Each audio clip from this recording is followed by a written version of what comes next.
Oh, wow. Saw it twice, so I was like, oh my god.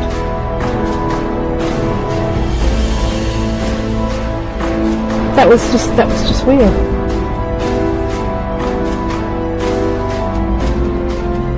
I always used to see a light coming up, Yeah. like a headlight, but there was nobody there.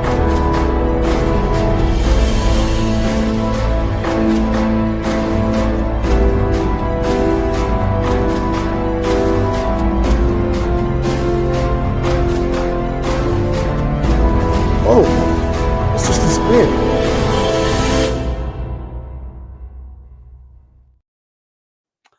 Hello everybody, welcome to tonight's live stream. I hope you're all going to enjoy what we're going to talk about tonight, and we're just going to kick ideas about as usual and share our experiences, your experiences, as well as mine and Ian's, who's going to be talking with me in next 2 or 3 minutes. So that's right, I'm talking with Ian tonight. I know I said it on thumbnail that you saw earlier, and Ian comes up onto cliff tops just as dedicated and into this as what I am. You know, there's a team of us that go up there, and he puts no more or no less in than anybody else. We're all sort of equal in what we do, and he's managed to get some incredible footage. We're not going to play it all because we've shown some of it earlier, but we'll talk about a few things. And remember, we love the comments, we love the questions in block capitals, so please fire them at us and sort of stretch our minds a little bit, which won't be hard. There's 120 years of experience between me and Ian. He's 60 now, you know, and I'm not like me saying that, but no worries. It's all good. We'll get him on in a minute. We'll just have a quick look at these people in chat, because we're going on for 150 people. We've got Barbara Davis, Susan Wiseman, Lee Patterson, Lisa, Mike Disabled Welshman, Paranormal Visitors, Lee. I think Alison will be in later, so thanks, Alison, for now, because I can't see you. Gemma's helping with moderating as well. Carl, Dan, Mike Disabled Welshman, Zeno, and let's have a look. It's not really scrolling up for me now. Galbert, Dave K, and somebody did say that they didn't like the call out. They said it just spoils it for them. But I'm sorry, because I think a lot of people do, and I do apologise if we don't get your name out. Mrs. Linney will be in, Pete's in, I can see Pete, Linda, Mia Girl will be in. So just great to see you all, and I'm going to just bring Ian in and we'll just kick this off. Okay. Now, Ian, how are you doing? Yeah, I'm good, thank you. Yeah, that's great. Good. And now I thought it'd be good just for me and you. I'm pleased you said you'd do this. Not to have a catch up because we see each other 2 or 3 times a week, but just to strengthen and re-emphasize some of the things that I talk about on these live streams, because it's usually just me. Do you know what I mean? And it's great because your input is just as valued as anybody's, as is Jeremy's and Pete's. I know we'll not get Pete on here, but he's seen and experienced some weird stuff. So there's things still happening. There's things, it's active, this area, isn't it? Just describe area for us, Ian. Well, we're on the North East Yorkshire coast.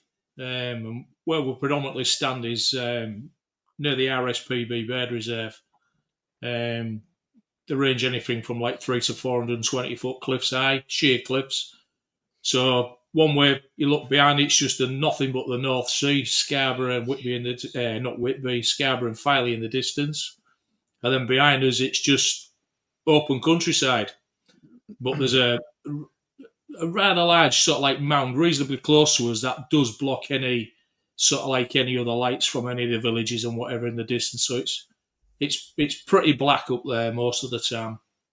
Yeah, absolutely. And I tell you what, because we haven't planned anything tonight, guys. There's nothing planned. So get them questions in block capitals. If we don't get to them, it's because I just go down them as they come to us. But Ian's just prompted something in my mind straight away.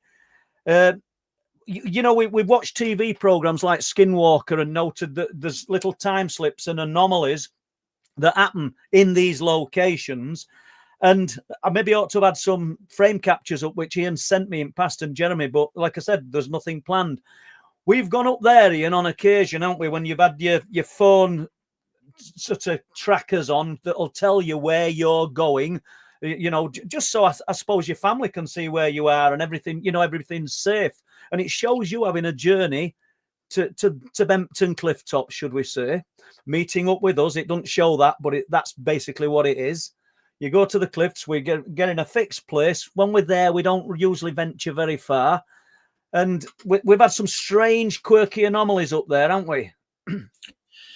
Yeah, it's just a GPS track. I mean, you can zoom in on it, and it's fairly accurate. Within a few meters. But quite a while back, what I did notice one night is there was like a bit of a glitch, which I thought was Alex that was in front of me, but he obviously, to me, he wasn't. So I looked at my tracker. And we're talking while we're driving now, aren't we? On road. We're not on foot. This is right. This is driving home. So I looked at my tracker, and then I noticed that while it had my journey up there, you could see us walking up to one of the stands. But then I went 5 miles inland in a straight line and came back at a slightly different line. So it got me thinking, there's something not right here. And then I noticed it again. So I asked Jeremy about it, and Jeremy's got a tracker on his phone, and the app on his phone is different to mine. So he looked at his, and it had him on the same times it had me going inland. Jeremy was going 2-3 miles straight out to sea, and then across the sea behind Filey and coming ashore at Scarborough. It just didn't make sense. And that's not just happened once, Ian, has it? It's happened a few times. It's happened multiple times. One particular point was, again, I looked at the dash cam footage, and my dash cam didn't start recording. It records all the time. As soon as you put the key in ignition, it's recording. My dash cam started recording on Newsom Hill, which is one of the lanes out of Bempton. But also at the same time, that's where my tracker on the GPS app started working as well. So I'd mysteriously got from the car park at the RSPB reserve to Newsom Hill. So, I mean, yeah, it's a mile away, just over. But it seems funny that the dash cam starts there, the GPS starts there. And I don't know whether you've got any of this footage here, but there's also strange clicks that you can't hear in the car, but you hear on the dash cam, these little clicks. Yeah, I haven't actually loaded that up, Ian, but I'll see if I can. But you're absolutely spot on. And these clicks, it's easy when we're on a platform here where we're talking about unexplained phenomena for people to think, you're attributing everything to unexplained phenomena. But we're actually in that location because lots and lots of things are seen and experienced, but not usually by me and you, by other people. And you've got this dash cam, which, like you've just said, as soon as you put that key in ignition, it's filming, it's running, it's doing it, but it doesn't produce these clicks until you're in these areas, does it? It makes you wonder if there's some electrical device or something that's causing it. I don't know. I can't explain it. I mean, I've been watching through loads and loads and loads of footage from the dash cam, and these clicks don't happen anywhere else. No, it's strange. You can drive all the way up there at different speeds over different, different bumpy type of roads. There's no click. You get within that area, and it's like a light switch, an old light switch, click, click. But really sharp noise.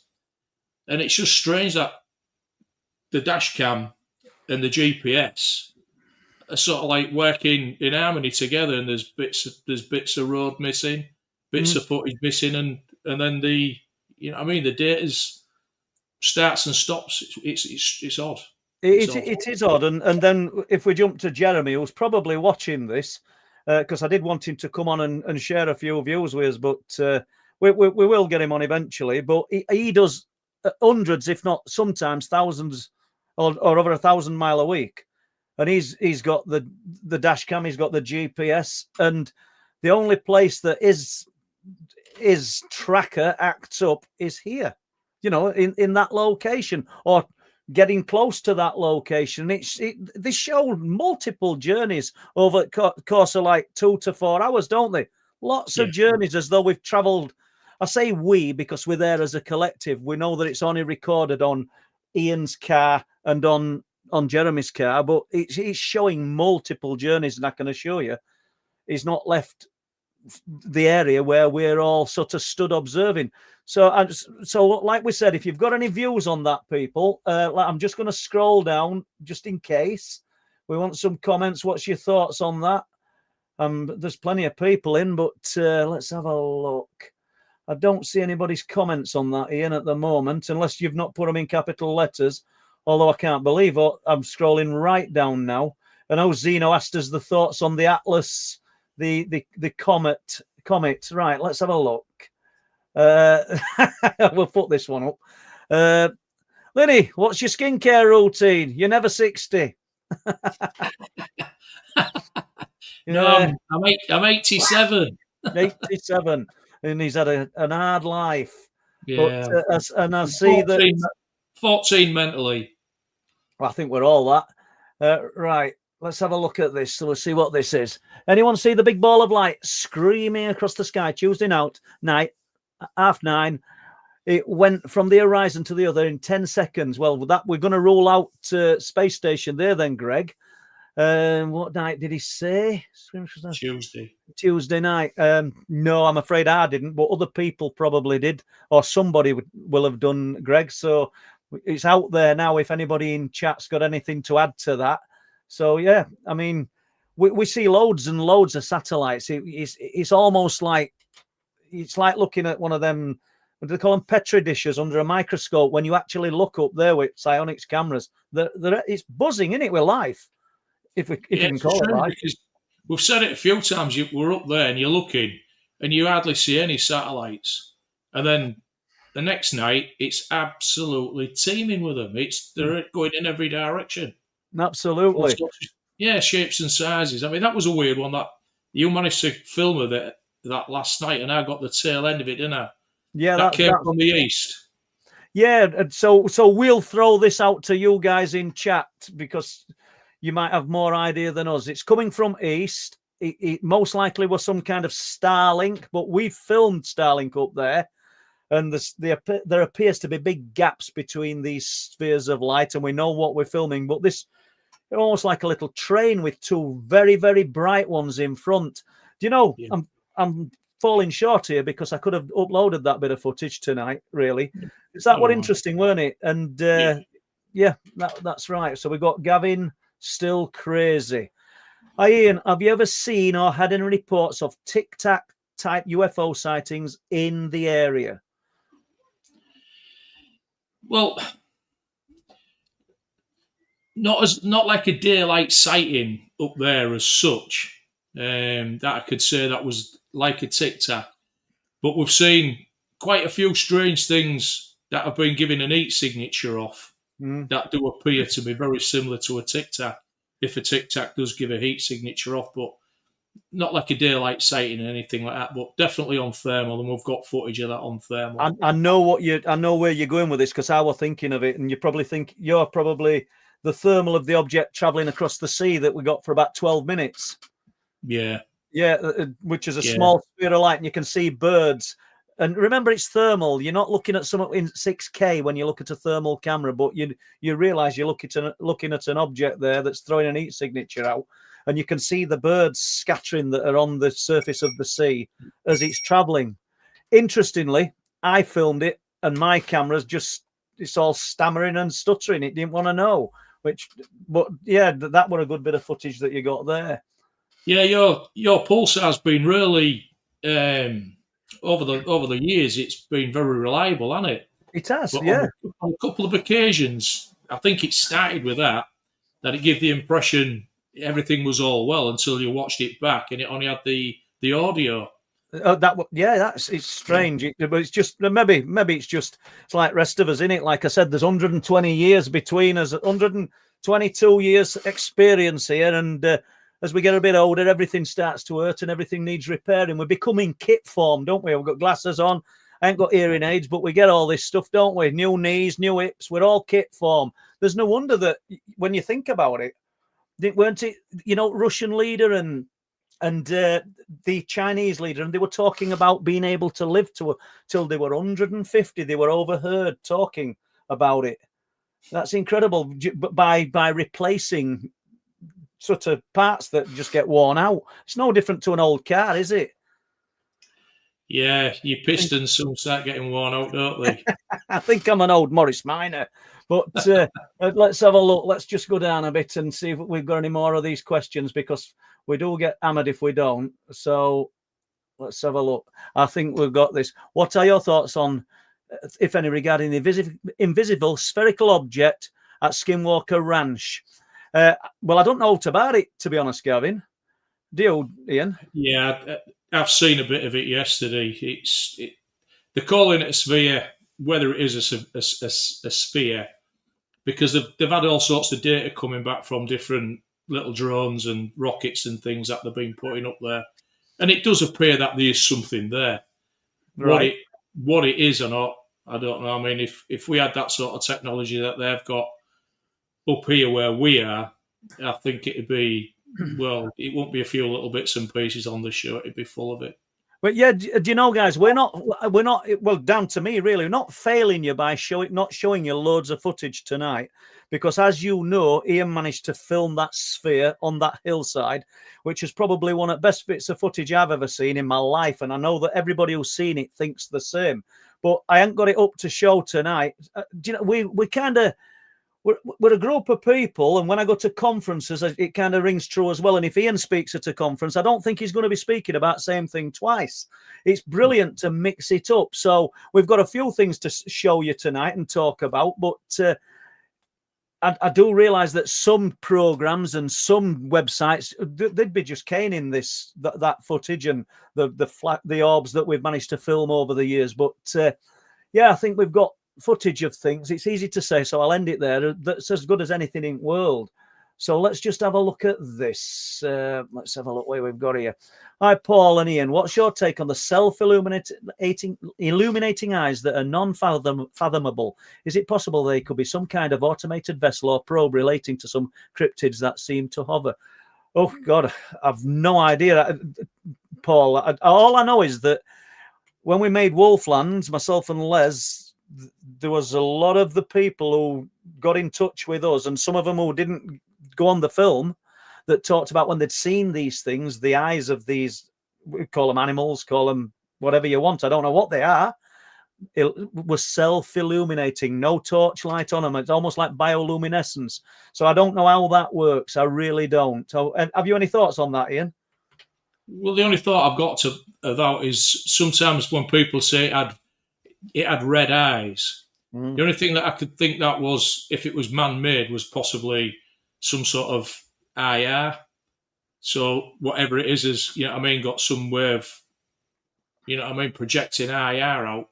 But there's different wavelengths of IR, isn't there? You can go right up the scale where from the human eye, you can't see it. Yeah. Or there's the cheaper ones where you can see it from quite some distance. Whether it's out like that, but then you hear about people saying, you know, orange eyes, glowing orange eyes. Glowing orange eyes. I mean, well, the guys in Broxer Forest, I mean, they said that they were an amber-coloured eye, self-illuminating. I mean, can you imagine that, Ian? Can you imagine? I mean, you've spent a lot of time out in wilds. You know, I know you used to like walking at night and things like that, you know, a few years ago. So you spent a lot of time in woodlands and around these places. And can you imagine just walking and then seeing a pair of human-shaped but huge eyes light up in darkness? It'd frighten the life out of you. Yeah, absolutely it really would. I know it would me. Well, it would me. Oh, yeah. I mean, we get different people that come up on the cliff tops and, I'd go towards it. I'd do this and I'd do that. I mean, no, I think we've both seen and experienced some really strange things. But if you came face to face with that, it'd frighten the life out of you. Absolutely, and to the people in the area, and this is no sort of insult or anything, but to the ones that have not experienced it, but maybe sit watching this from time to time, maybe and just think, well, do you know, I can't believe any of this. But if you don't leave the comfort of your own home and you're sat behind drawn curtains, you've no idea what's going off in these locations. You know, people have said, do any farmers ever report anything? Yeah, they do. They really do. Well, you know, we'll talk about the cats whenever Ian wants to, or when we get to it. And you'd be amazed at the amount of from the farming community that say they've seen these cats. But jump into these self-illuminating eyes. It's happened on cliff tops. It's happened in the forests. But you throw yourself back into folklore and start reading, and just like Ian's just said, the eyes, the huge red glowing eyes, huge orange glowing eyes. Nothing's changed, has it? Well, no. I mean, you've done your research into it, and it's hundreds of years back. Yeah, absolutely. You know what I mean? There's these things, and there's carvings of like wolf-like type of creatures. Whereas, you know what I mean, the ideas have got to come from somewhere, haven't it?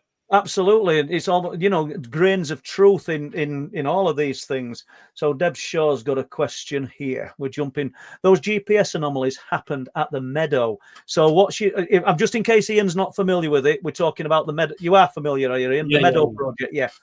And you're spot on, Deb. I mean, all these places where things of a highly unusual nature take place are displaying a similar type of occurrences of similar types of phenomena, don't you think, Ian?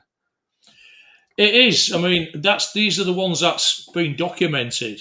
So it makes you think, well, how many other places of high strangeness is there that people know, the local people maybe know it's a bit odd, but there's no one really spending any time in them. I mean, I think that Meadow project, I think they just stumbled upon that particular area, didn't they? And they've kept it to themselves. But they don't visit it that often, do they? Well, he said he didn't, but you know, when they go, it takes a team of people out, and they've kept it really close knit, haven't they? Yeah. And it's interesting, but it's a great question, Deb. And I think these places, there's probably places just as active somewhere else in UK, somewhere else in Europe, and they're just not talked about, or they're just not. Well, can you imagine if we're lucky that we can get to this location and within 20 minutes we can be in the location and there's nobody about, we can do what we want to do, set up cameras and do what we want to do. But there must be places out there where you might have to trek for 6 or 7 hours. I'm thinking of Ben McDewey. You know, up in Cairngorms, Ben McDewey. For the amount of footfall that location gets, and then you get these stories of the footsteps following people, the footsteps around campsites, the site of what they call the big grey man. We know that science has explained it away as a Brocken spectre. But it's difficult when you're in a buffet and you hear things moving around you when there's nobody on the side of one of these mountains, or if you're in your tent. You know that there's Scott Crozier. You know Scott. Yeah. No, and it's coincidence this, because like I said, guys, nothing's planned. But he went up to Ben McDewey, and he went up with somebody. I'm reluctant to say it was his son because I can't remember who he said he went up with, but it were only about 12 months since. And in the night where they're camping, I think it was in the entrance of a cave that just a great big light lit up. We're on the side of a mountain. There's nobody there. They're just laid looking at it. It's a sphere of light that lit up, and then it just disappeared. Nobody walked away. Nobody came to it. I intend doing a little interview with Scott and getting that story from him, rather than me just retelling it. But that fella. I mean, he's. I don't think he'd just come out with something like that. That's what I'm saying. I can't see why you would, really, because he's never come across to me that type of person that would come out with something like that. No, absolutely. Let's have a look here. Let's have a look here. Right, Yorkshire Grey. Have vehicles ever been affected by the phenomena at Bempton? One instance for me, but I don't know what Ian's thoughts are on this, so I'll ask him first. The only thing I can think of is the back rear door handle on Jeremy's car being interfered with one time. Yeah, I forgot about that. There's been people reporting when they've been in the staying overnight in the car park, odds and sods moving around and hearing things. as for problems, I mean, if you're meaning problems with a vehicle, no, I can't. Not offhand, no. I've got one, and you've just brought a few more into my mind. There were a couple that came in a camper van, and if you're in chat or anything, just back me up on it. You never know, there might be. And they parked up in the the visitor car park, and during the night they heard what they thought was an Arctic lorry not drive in but pull up along the side of them, and they've got the curtains shut in this camper van. It were a goth one as well, it got all sort of dark and creepy things on it, but they told me that they could hear this sound like a huge lorry or heavy machinery ticking over almost at the side of them. And when they peeped out the curtain, it stopped and there was nothing there. So that one were interesting. But myself and Bob Brown, I might have told you this, Ian, going back 2 or 3 years, Bob jumps in the passenger side of the car, obviously, and I'm driving away. And there was a clunk as he shut the door. And when you trap your seatbelt steel part into, and it's the sill or something on the side of your door. And it's annoying, is that, if they've not put seatbelt in. I says, Bob, you've not shut your door right, you've left seatbelt in. And he went, I haven't. And he's got his seatbelt, he's putting it on. So I said, well, there were. And then he just went, touched window, and his hand went straight through it. The window were down. So this isn't night. So is it possible that Bob's touched the electric window in the night and it's gone down and we've walked at cliffs? I can tell you 100%. I wouldn't have known that at the time, but not with that Honda CRV of mine. The alarm goes off. If you lock that car and walk away with window down, alarm goes off. So that didn't happen. That were odd. So we'd established that window were down, and I just assumed at time maybe Bob had took. What's this dog doing? I just established at time that Bob. It's just anyway. It touched window and it had gone down, and we'd locked car up. So we drove out at car park, and I felt cold at the back of my neck. So I'm sort of stopped the car, turned around, and passenger side at back of me were half down. So that were odd. I couldn't work that one out because it's not a new car, mine, but the alarm on the Honda is pretty good. Do you know what I mean? And yet no alarms went off. It was just a strange one. And then you talked about, sorry, Ian, go on. No, you just reminded me of something what Mark, you remember beginning of the year, Mark says, because he usually turns up about 9:30ish. He always asks us anything and this, that, and the other, and we says, yeah, we'll discuss different things. He said, coming down, he was just leaving the car. Well, he'd been in the car park. He'd left his van behind and he was leaving. And he heard what he believed was a car door close. A clunk. I don't remember that. Yeah. So when we went back, I think it was in your car, when we went back, we walked around it to make sure there was nothing untoward. So he'd definitely heard something like you just reminded me, we saying the seatbelt thing with Bob. Yeah, I'd forgot about that. Yeah, there's so many. Yeah, it happens, doesn't it? Are these things paranormal? We could be accused of creating sort of, I don't know, some kind of fantasy out of something that's just normal reality. But when you actually get into it and the things that have happened, even this week and last 2 weeks, there's been strangeness happening up there, hasn't there? I mean. Yeah, Carl and Sarah came up, didn't they? They did, and a lot of things just seem to. I suppose it's like a bird spotter. You're going out and you see some nice little birds, but then to someone else who's never seen that bird before, it's such a big deal, and we're not bragging about it, or I'm definitely not bragging about it in any way, shape, or form. But there's that many small little things that happen up there. It just fades into like norm. If you see now, a couple of little lights, a couple of this, odd this, odd that. But in the grand scheme of things, it's a lot. And to someone fresh to it, it's like, bloody hell, look at that. And they get really excited about it, and we just carry on. Yeah, it happens. It's just normal. Stay with Carl and Sarah, and I think Carl's in chat tonight. So good to see you, Carl, and all the best to you and Sarah. But there were me, you, Carl, Sarah. I think Elaine had come up. Was there anybody else? I can't remember. Jack. I don't know, but regardless. No, Jack and Barbara was going to come up, but it was, Barbara wasn't very well, was she? No, so I think it was Carl that just went, he's kind of got quite, not shocked in a frightened way, but shocked because suddenly there were a light again his foot. Yeah. And Sarah saw it, Elaine saw it, I saw it just disappearing. And it just, that's the kind of quirky things that happen. And it's not somebody's phone that's switched on in the pocket or a torch that's come on. We're all familiar with that going up there. Don't forget, we do this 24/7 in night, a lot of nights of the year. So this was just a light that come on again his foot. Yeah, it was when I saw it, it looked like it was on his hand. Right.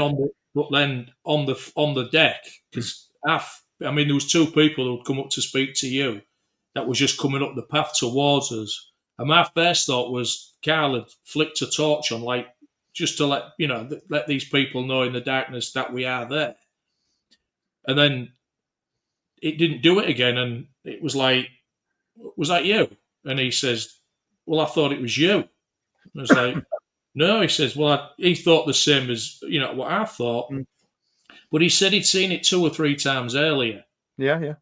And then, I don't know, maybe after these two people had left, where Sarah was leant against the railing in the sort of like inner horseshoe thing, I saw one of these little flickers that, to me, it looked like it was in front of her face, but it must have been behind her. She'd have seen it. Just one. And then, I don't know, 10 minutes or so later, I think we all saw there was actually one on Carl's hand. Yeah.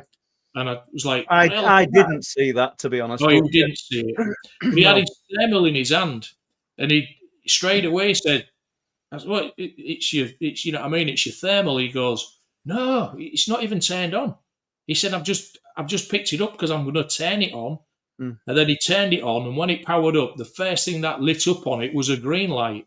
And then the screen came to light, which is like a black and white type of screen that comes on, and the light that was emitting was nowhere near as bright as this light that had been on his hand or on his thermal or whatever it was. Yeah. Again, it's why, these little speckles of light, they shouldn't be there. But, somebody touched on Meadow, Trey Hudson's sort of project, the Meadow Project, and they see these little sparks of light. They'd been seeing them, and I think the TV program that everybody seems familiar with, Skinwalker, I think they see little flashes of light. So it's not something unique to this area, but it's interesting that it goes hand in hand with everything else, the mix of everything else that happens. What they are, I don't know. It's just an artifact of everything else that's happening. I'm not really sure. I'll just go on in.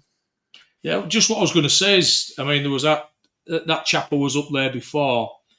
This year, it wasn't quite dark, and there was one like a camera flash on the sea that was maybe 200-300 yards out onto the sea. You could clearly see the sea. You could see the seabirds on the sea, but there was a definite flash. I saw it, and he saw it at the same time, and he was really excited that he'd seen it, and good for him. But that shouldn't have been there. No, but it was, and it's. I think you and I think it was you and Chris Wardle. You saw like a flash of light coming up from that sort of like ravine on the right hand side of where we stand. So where that little cove is, and we'll go back to the flash you saw in a moment. So where that cove is, I think it's called New Roll Up, and there's a cove. There's actually a shipwreck in the cove as well, called the ship's called the Radian. Yeah. That's down there in a deep gully just at the side of the cliff. That's got no bearing on what I'm talking about. We're looking over there in the darkness. He's stood at the side of me. There's invariably, because we don't all stand together and we're not that regimented that we stand in silence, sort of praying for something to happen. A lot of times, if you don't like me, you're not making much sense, because I can be as daft as anybody. But what I'm saying is, we go up there to experience the unexplained phenomena, and I'm stood there looking into this cove with this guy, and I saw the flash of light, and I didn't go, "Oh, did you just see that?" I just left it a few seconds, and I said, did you see anything then? He said, yeah, flash a light. But it was below us. It was in the cove. And before anybody thinks, oh, maybe it's a little fishing boat or there's somebody down there, let me assure you, let Ian assure you, 100% there's nobody down there. No, if someone's down there, they're in big trouble, aren't they? I mean, and how would he have got down there? There's no beach down there. You can't get round. I think even the inshore lifeboat really struggles getting there because there's water between the massive rocks, massive boulders, and everything in there. It's interesting, and I can't remember exact year, Ian, because I didn't think I'd be talking about this, but someone tells me it might have been 67, but one of the airmen from RAF Bempton decided they wanted to climb down there and swim, because in summer, if you're going on a nice warm day, it looks tropical water. You can see it's clear and it's aquamarine. It looks beautiful. Really decided they were going to climb down there and lost his life and died. The same day, another one did.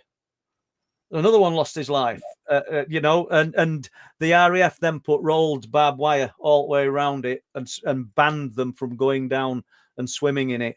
But so it's a dangerous place. I guess that's where I'm getting at. But jumping back to that flash of light you saw on sea, what I like about these flashes of light, or these happenings and occurrences, is that you were stood with Gareth, and you both just erupted. Did you see that? You didn't go. No, did you see that? And he didn't go. Well, what were it? And then it was a flash of light. Oh yeah, I saw that. You both erupted. You'd both seen it at the same time. Yeah. And to put it into context, Ian, from them cliffs to horizon, you've probably got at least 12 miles, depending on altitude and depending on weather conditions. So you've got nothing but North Sea. It was like a camera flash, weren't it? It was. It was very bright, like a camera flash. Just up it came and just gone straight away. I mean, was facing, looking that way. It wasn't out corner of my eye. It was right in front of me, but there at the bottom, cliffs are here, and there it was. Yeah, if you're a skeptic and you're watching this, are you disappointed because we're not talking about spaceships and flying saucers? We're talking about little flashes of light and things. I'm sorry, but that's what we are actually seeing. But we are seeing big spheres of light and all sorts of strange things, but it's very infrequent. But people skeptically minded and people who want to debunk this subject, if they could debunk it, we'd all be silenced by now. We wouldn't be sat here debating this, and there wouldn't be over 250 people obviously putting questions forward. We'll get through a few questions. Are you all right with that, Ian? Yeah, just I know you. I don't think you put that footage up from the clicks in the car. I haven't. Sorry. No, but while we're just talking about these little flashes of light, quite a few months back now, on Newsom Hill when we was leaving, I had my wife with me. Somewhat went across in the air. Somewhat went across the road, and you can clearly hear us talking about it. Mm. I've looked at the footage time and time again, trying to see if I can catch anything that's in the air. There's nothing, but I've been watched it again this week because I'm still, I've had my knee done. So I'm waiting and watching and just looking at some of the footage. And there's nothing there, but then right in the distance behind one of the lampposts, there's a little flicker of light. Mm. And then the car stops and me and my wife are talking about this. There's an owl on the left-hand side. And you can see some little flickers of light coming that's there, and then it's not there, then it doesn't appear again. But the other thing in the same area is when I'm leaving, this was a few months before, in the car again on the dash cam, there's these clicks. Mm. And when these clicks in the darkness on the left-hand side, there's a flash of light. And then 30 yards down the road, the car makes this click again, there's a flash of light. And it's not there's the light, then there's a click. They happen at the same time.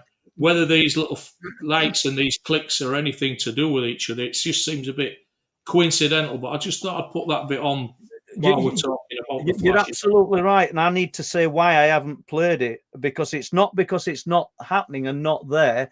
But as you can see, guys, the screens are pretty small.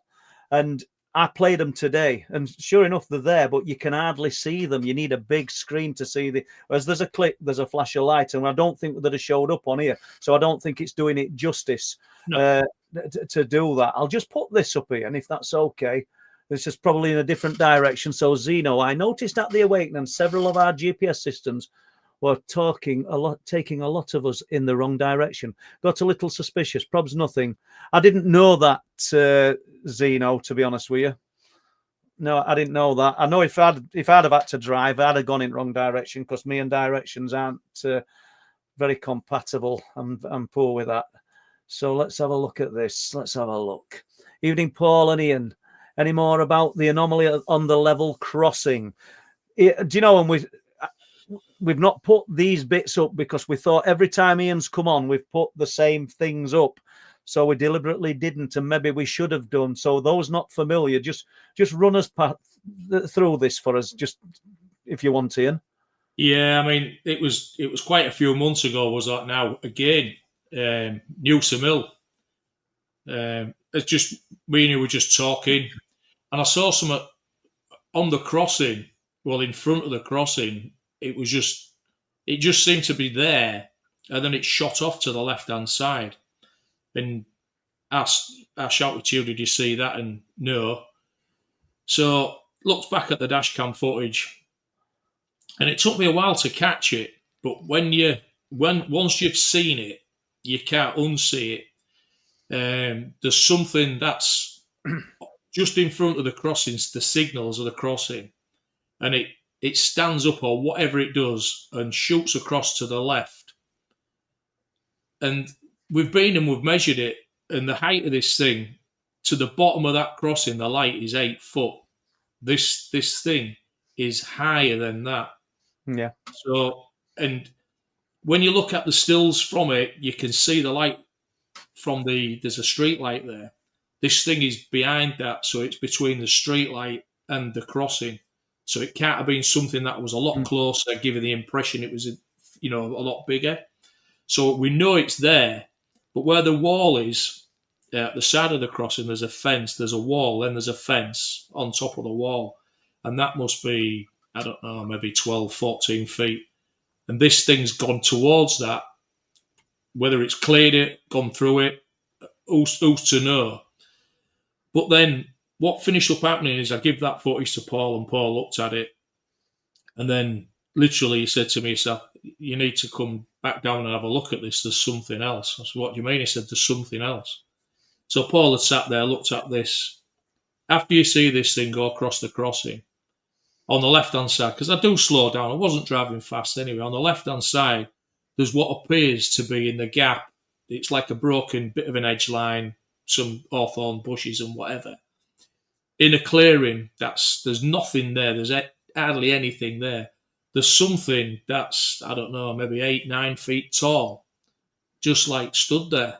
It is. It's chilling. And it's just sort of like,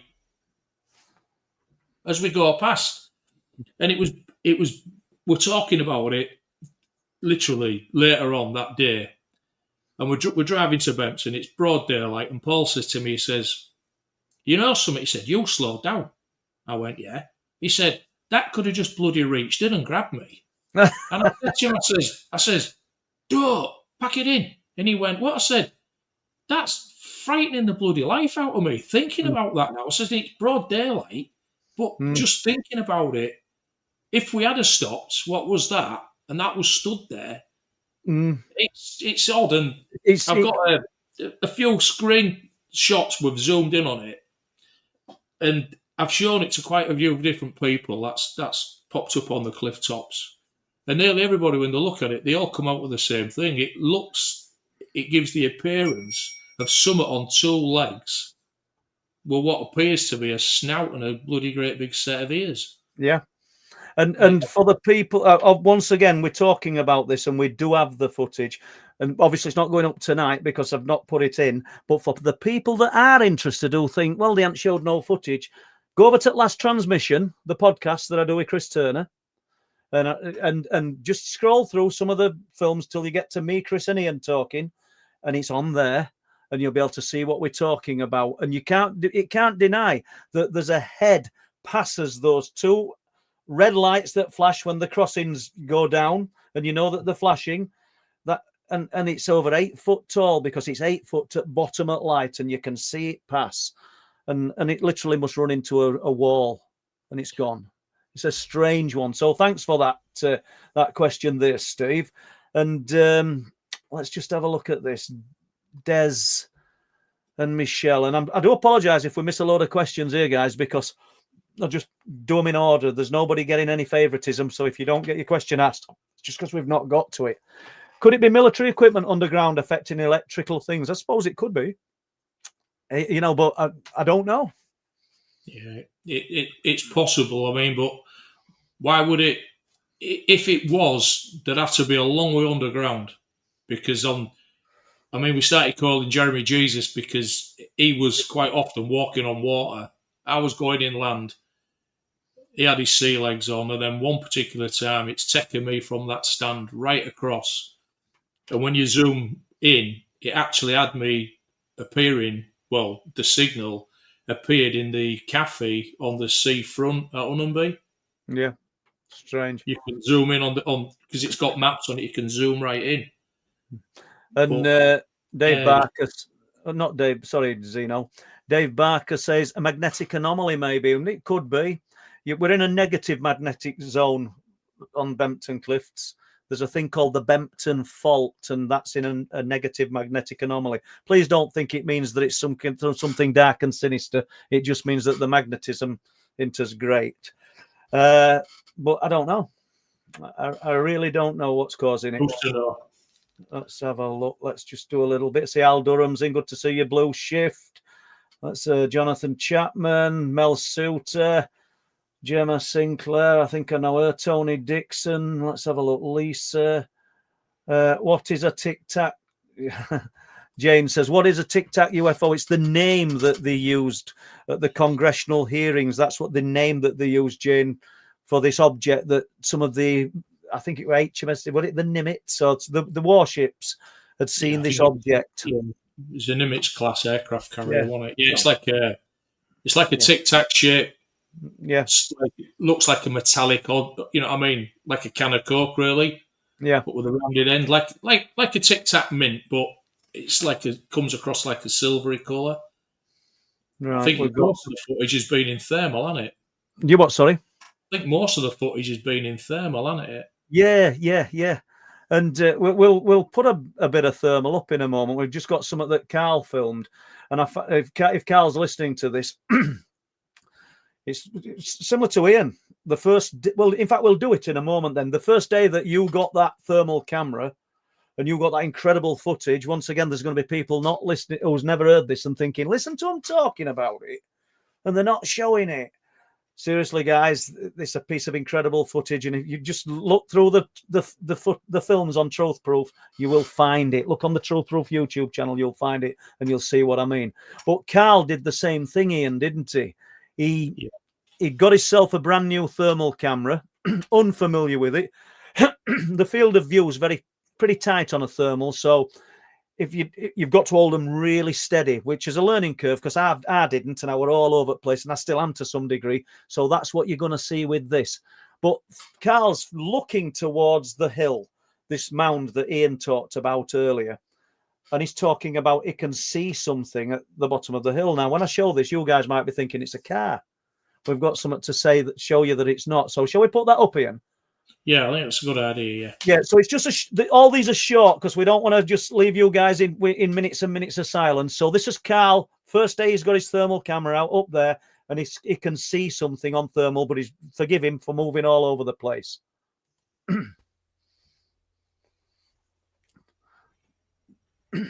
So that there's obviously no audio, and he's trying color palettes, and he's got this thermal object which is quite big. I know you've no perspective there, but it's quite big. And obviously we can't hear Carl talking, but you can on the next bit of footage. To the left of that, there's some hedges, and it would start going up onto the hill. Yeah. What you could see there on the left-hand side of the screen, that's the start of the hill, this mound. On the right-hand side is the where the trees are, and then the start of the visitor centre. So we'll remove. So this Carl has got this. He's got this object, and we'll remove that, and then we'll go to this because he doesn't know what he's looking at, and I have a look at it with the Psionics camera. So we'll add that, and there's a bit of audio with this one, so you know that we're talking about the same one. I've not dropped the audio on the thermal; it just doesn't have audio. I'm looking at that bright star there. Yeah. So where is it in relation to star?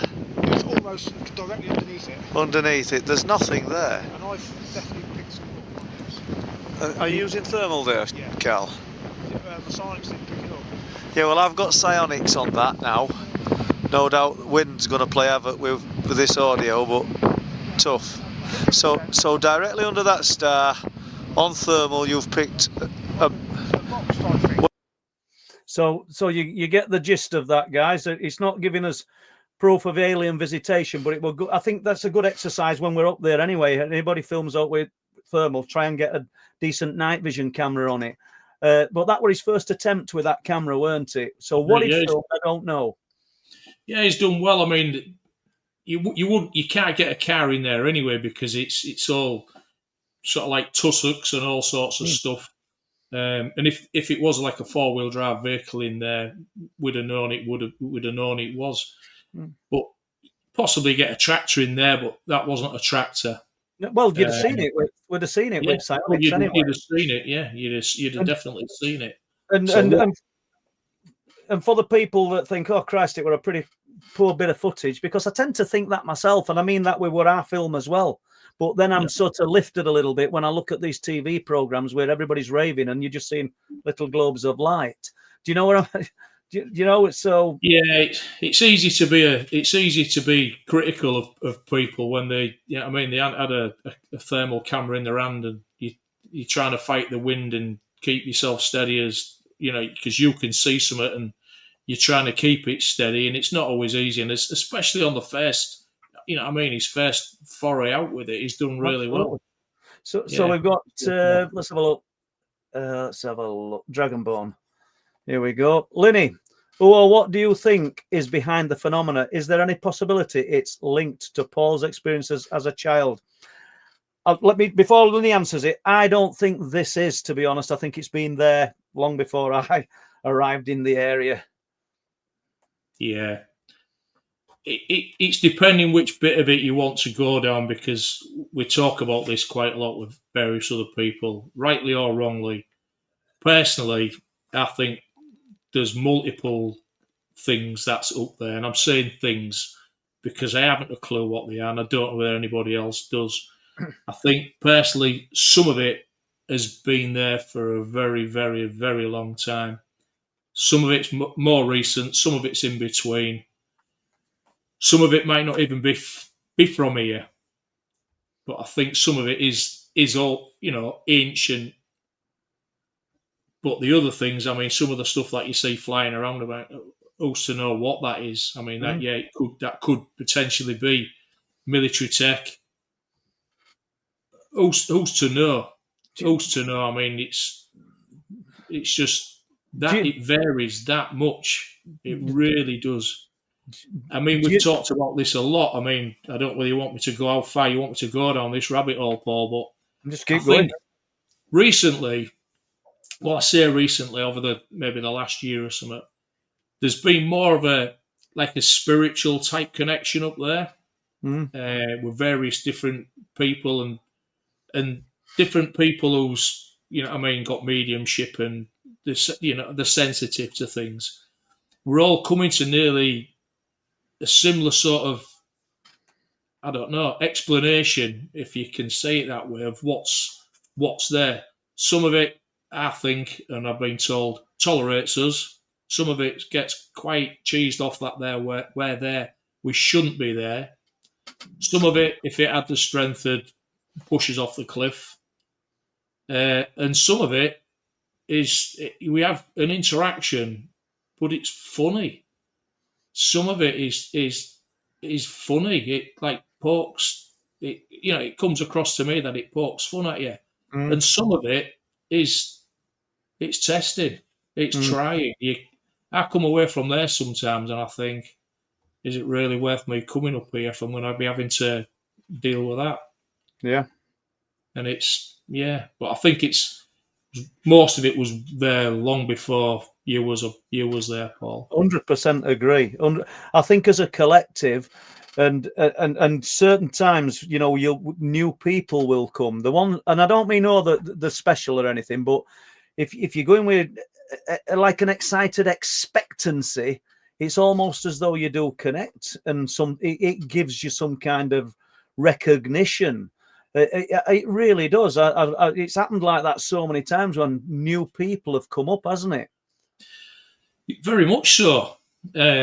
From people who are admittedly sceptical. That's when Steve and Wendy came up there. Apart from at the conference, we'd never met them before. Well, I hadn't. Steve said he was only there because he knows his wife's really interested. Mm. And then he had sort of like, I don't know, 100-meter experience walking alongside of him, that he said he just thought it was part of the team. He was right at the back of everybody, just with the torch on his phone. We set off walking. He could see this shadow and a pair of legs walking alongside of him in his torch beam. We went down the dip, and we've paced it out. It's easy 100 metres away from where we set off, where he'd seen it. It's only when he got out the dip that we was all stopped waiting for him and giving Pete a breath and myself a breath. And he just started looking around in amazement, and he says, "You all right?" And he says, "Where did their thing go?" Mm. And it was like, what? He said, there was someone or something walking alongside me. So that'd have been alongside him for, a couple of minutes. Mm. And you could see the shock on his face, and he was shaking. He might be listening in the chat now, and he won't mind me saying, but it changed his perspective on things. And it was like, well, what? I can't explain it. It did it through him, didn't it? I can't explain it. There was only him, the fields, but where this was against the side of the road, and the next thing is the North Sea. Yeah. It's no way. It's just an odd one. Absolutely. And Gemma's moderating with Lee and Alison. If you're in, Alison, and I haven't seen you, apologise. But Gemma's doing moderating tonight, and she came up. See Gemma quite infrequently now. I've not seen her for about 2 years. And she came up with her partner. And I only mentioned this other night, but I'll do it one more time because it fits in. And Darren's got no interest in this. He just came up because he were there with Gemma, and he's come up for a few hours on cliff tops. And so I'm sorry for repeating myself, guys, but dark night, ended up back at car park. There were only me, Gemma, Darren and Pete and Jeremy. Ended up back at car park. Gets him back. Sat him back at car. Gemma says, "Tell me, Dad, what you saw on cliff tops." Oh, real heavy Scottish accent, really heavy. "I'd rather not. No. Just go and tell him." And he said, "A dark humanoid shape, but shadow just walked along the path, put a torch on it. There's nothing there." I mean, I stopped car as we were driving out. I says, "Tell Jeremy this. It don't make it true. It don't make what anything we're saying true tonight, guys. But all we've got, basically, it is the truth that leaves no proof. All we've got is the evidence that we can present audibly, verbally, really. And when you've got enough people as a collective coming through, as we say many, many times, unconnected to one another, saying the same type of things, then you've got to attach some truth to it. So that was surprising. But there's lots of people seeing these shadow type entities. We had the eruption with Sarah, my eldest daughter, and Philip Kinsella. "Oh my God, did you see it?" "Oh, walked in front of us." You've seen it. Yeah, I've seen it multiple times now. You know, some of the them shadow things, I don't think it's all the same thing. I mean, the most recent thing that I did see, that wasn't like a shadow of a person or anything. Yeah, that was something else. Was that? And I don't feel well. I'm a bit wary about saying what I think it is. To be fair with you, because I don't want to make it true. No. because we'll sort of maybe leave that at that because You bring a good point up because loads of times you will have heard me say it. Are we creating the phenomena? Which almost means that I'm saying that the phenomena doesn't exist. It does exist, but the thought process that we put into it seems to somehow germinate and revive it or bring it to the forefront. And I get where you're going with that. I don't want to talk about it. I don't want to really give it any air. Yeah, that it was that last one. I mean, I don't know whether you want to touch on that one, really. I suppose we can do if you want to do it. Depending on No. If you're happy not to, and that I don't want to speak about. Oh, you don't want to. No. Well, I won't go too deep into it because it got under my skin for quite a long time. Let's say it wasn't like a long. It was fairly recently. There was a couple who turned up there, rightly so or wrongly so, I don't know. But the lady was questioning and denying a lot of things that was up there, and I don't think she was being disrespectful deliberately. I think it was possibly a bit of maybe being a bit naive, but I just got the feeling that something, and I'm going to say something because I haven't a clue what it was, took exception to that. And when we was walking back, there'd been a few little bits and pieces that had happened that I believed was linked to this lady. And then one was going up out the way. I'm going to say where it is because I don't want to sort of like taint the place or whatever. But a certain area was nearly back to the car park. Let's say I was aware of something, so I just stopped and I'm looking into the darkness, and you can see reasonably well. And then I became aware of this emerging black darkness that was just, I don't know, maybe 6 to 8 feet across. That just appeared, just started to grow, and it was just there. And I'm looking at it, and it just seemed to shoot across to the right hand side into the edge and whatever. And it took me back quite a bit. Did that, and then they obviously became aware that this couple that I'd seen something, and I just said, "It's yeah, I think you need to go. It's time you left." And then her husband comes out. He says, "I've just seen this black thing. I've seen this black thing." I went, "Yeah, yeah." You didn't tell him what it was, though, did you? You didn't tell him. No. And straight away she says, "Is it a black cat? Was it a black cat?" And I says, "It wasn't a black cat, but you need to leave." So they went. We got into the car park, and sometimes when I have a strong interaction with something, it gets into my emotions, let's say. But prior to this happening, I knew it was still there.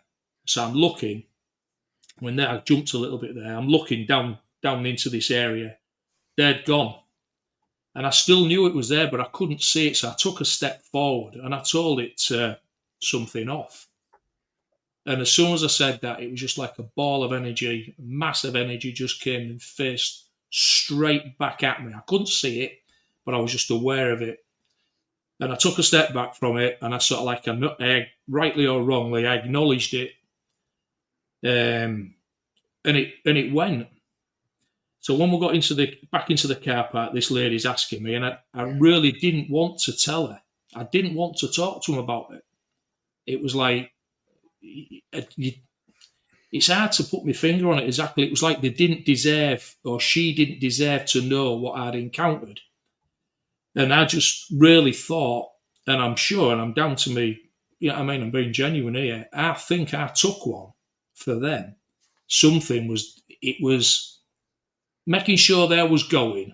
Mm. And that's how it came across to me, it was going to have a go at them in some way, shape or form. I became aware of it, and I got in the way, and like, whether I'm right or wrong, stood up to it. I mean, who am I to stand up to something like that? I don't know. But anyway, when we got in the car, I told you, and then I could feel tears running down my eyes. I don't mind admitting it. You know what I mean? And my voice was a bit wavery. So he explains it to you and this, that, and the other. We started driving home. So again, the dash cam. I've listened to all the audio from our conversation. So we're driving back, but unbeknown to us, the car that we was following was this couple. We starts going along the road, a certain area. Again, I don't want to taint it for other people to start jumping on the bandwagon of this area and all the rest of it, rightly or wrongly. But anyway, you said to me, you says, there's something touching my hand. Yeah. And you And it could weren't feel... you. Oh, no, it certainly wasn't me. It was... you could feel something touching your hand, but we've had that before when you've been passenger in the car. And then that went on for, I don't know, a couple of seconds or whatever it was, but then the car just filled up with this awful stench. Oh, that was vile. No, yeah, absolutely. It was a proper, like, just awful shit smell. It was vile, and it weren't something that had been spreading land because No. I'll let Ian finish this because it lasted for miles and miles.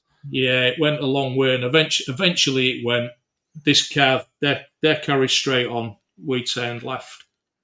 I dropped you off, and you told me a few things that someone had give you some warning of some description that there's something up there that's like protecting something, and it's like some form of guardian or whatever it is. I don't know, because that was down to you. Was that whatever these people had told you? But when I drop you off, again, you get out the car. I'm driving home, and I don't know whether you've got this, whether that email came through with that bit of audio on. Okay. I set off, come to a set of traffic lights, and as I set off, it's just a normal drive home. Absolutely nothing. I come home, sat on the side of the bed, stood in the bedroom for nearly 3/4 of an hour explaining everything to my wife. She knew it shook me up. It had shook me up. So this carries on. So I watched the dash cam footage the next day. When I'm leaving this set of traffic lights after dropping you off, there's this sound that just comes in the car. I didn't hear it at the time, but there's a really strange sound. And as soon as my wife heard it, I says, "What is that?" And she says, "Well, that's not you."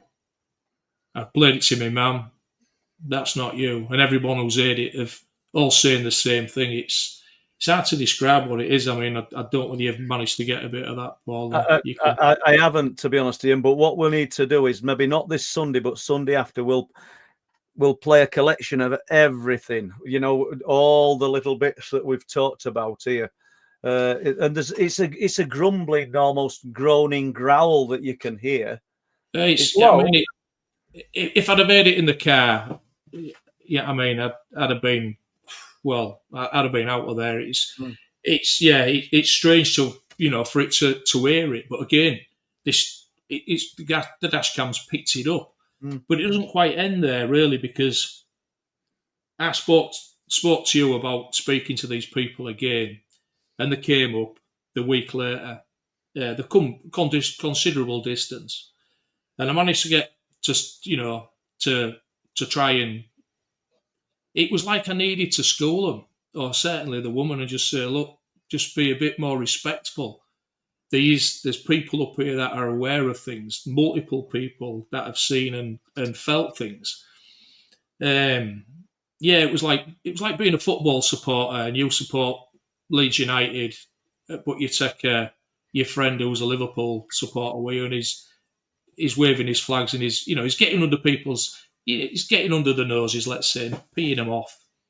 So I spoke to him. The lady listened to a certain extent, and I spoke to her husband. I walked off to make my peace with whatever this thing was that I'd encountered. You actually came with me for a bit. You walked a bit further. Then the man and the woman turned up. So I spoke to him, and straight away he knew what I was saying. He says, "Yeah, I understand." I says, "Look, it's not me to try and tell you how to behave up here, but I just think, rightly or wrongly, whether he was doing it deliberately, I don't think she was." Oh no, I'm absolutely certain that there were nothing. Just try and be a bit more respectful. And then I could see you in the distance talking to this lady. And I said to the bloke, I said, have you ever seen anything? And he says, oh, I've seen this, that, and the other. And I never told him, but while I was asking him that, 20 feet away from you to your left-hand side where you stood talking to this woman, that thing was 20 feet away from you, but it was a lot smaller. It was nowhere near the size. And I'm just stood there looking at it, and I thought, well, I don't want to point it out to you because I just, from my heart, I just didn't feel that they deserved it. But the black sphere that were or this black mass, there's a few people actually seen that, and you didn't know anything about Andy Ramsden seeing that, and he said it, so it's at the back of my head. But I know that's not what we're on about. Jumping to this couple, I enjoyed the company, and I hope they do come back again.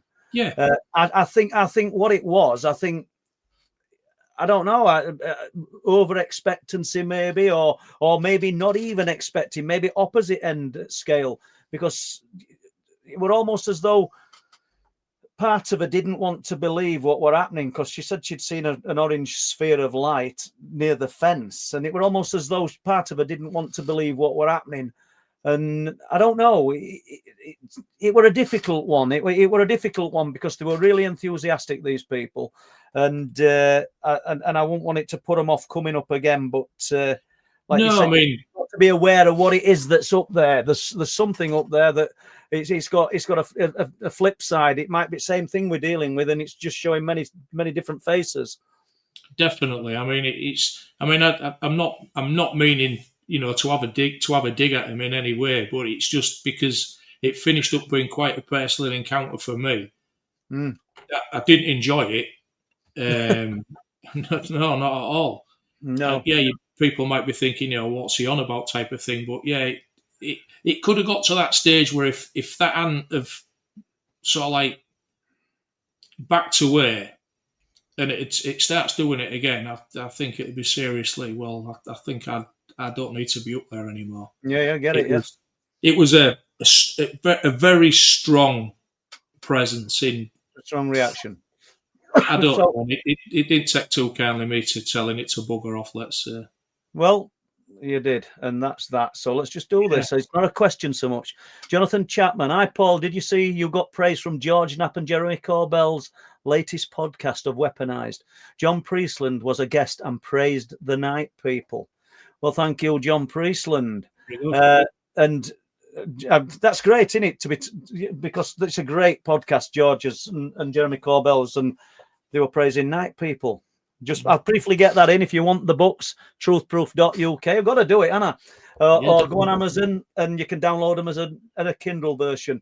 And Night People has inspired John Priestland and a panel of doctors and medical professionals to take take seriously the subject of alien abduction or abduction. I shouldn't be saying alien abduction. I'd call it Night People. And the people who are claiming to have had contact with these strange entities, be it in the night or at other times. And I know they've done a lot of work with Night People, and they've spoken and written. They're writing a white paper for the medical board about my experiences. So yeah, I'm really pleased about that. Thank you for putting that up. Yeah, it might get me some unwanted attention, actually, like Tracy Mumby McKay. Evening, Tracy. Let's have a look. Linny, let's have a look. Here we go. Linny, have you ever seen anything that scared you? Yeah. You've just done it, yeah.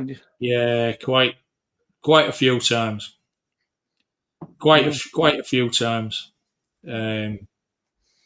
Yeah, definitely, 100%. 100%. Well, I'll just put this bit of film up now, and then I do apologise because I've got a feeling there's going to be an absolute acre of questions.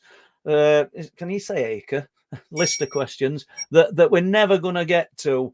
But let's just put this up because we might not get to them, but I want your views on this as well. So this is a lady called Sally and her husband that went up to Bempton. I've just added a few pictures just to go with audio. Who experienced something strange. And once again, a lot of these things are totally different to people who think we're looking for flying saucers and cigar-shaped objects that you can tap on the side and somebody's going to walk out and aliens. So here we go. Let's put this up. We couldn't hear anything. I couldn't feel anything. It was just Start like beginning. Tim and I had gone to Bempton for a walk, basically, and to just experience the seabirds. And we were walking along the cliff top. I was in front and Tim was behind me. And all of a sudden, everything just went silent. There was nothing. We couldn't hear anything. I couldn't feel anything. It was just like being put into a glass bubble. You know, we could see everything, but it was just that initial not feeling, not hearing anything. Did you retrace your steps to see if it would replicate? Yes, we did. Yeah. We turned round and we went back and everything was normal.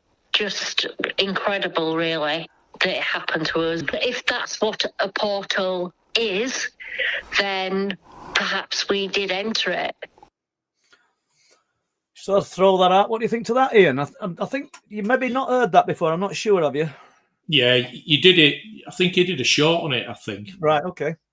quite a while back, but it's. But there's so many people. What Ian said at the beginning this live stream tonight was and it's so true when he said there's so many things that happen that are just they're seemingly insignificant.